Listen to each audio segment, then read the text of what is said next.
I'll spend a few minutes and talk about the effective organization. There are essentially two modes of operation within an organization: management and leadership. Though, have you ever thought about them as being both systemic, though very different in the manner in which they operate? Management typically is defined as being about planning, organizing, directing, and controlling, though management is essentially a goal-seeking structure where, given some objective and some current state, and the difference between those two provides a basis for planning, organizing, directing, and controlling activity and resources intended to migrate the current state in the direction of the objective, so that over time the gap gets smaller. And as the gap gets smaller, there's less of an impetus for activity. And once the current state actually reaches the objective, the gap is zero and activity ceases.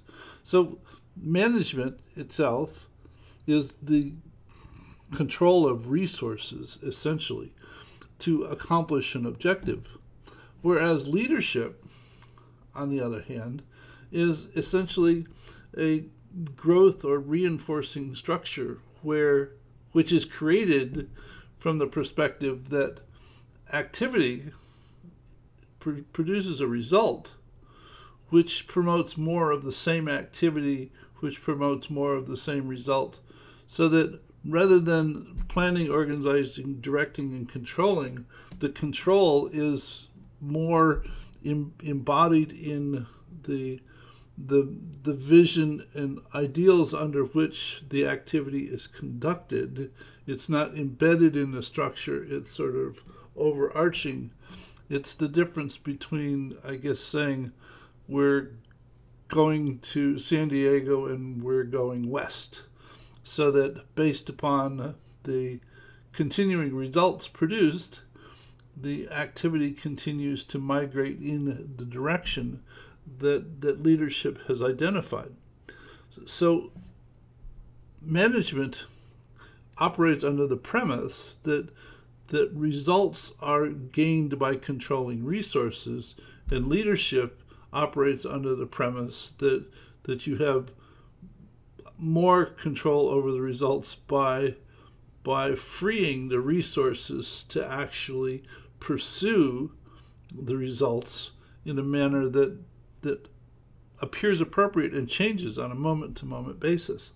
So I thought it was rather interesting that you could depict or contrast management and leadership as the two basic systems archetypes, one being a goal-seeking structure and one being a growth-oriented structure. And both of them, I suspect, are appropriate at different times or in different levels of the organization, whereby the organization needs to have a sense of the direction in which it's going for management to be able to identify objectives that are in alignment with that direction.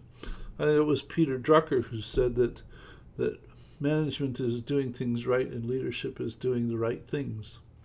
So I just found it rather insightful when the thought came to me that the two different modes of operation are the two basic systems archetypes. This perspective is a part of the Perspectives Project, and I invite you to join us and comment on the perspectives that are part of this project. Send me your Kumu username, and if you don't have one, you can get one at kumu.io/signup. If you haven't seen the introductory video for the Perspectives Project, that video is accessible at systemswiki.org. Look forward to seeing you soon. Bye.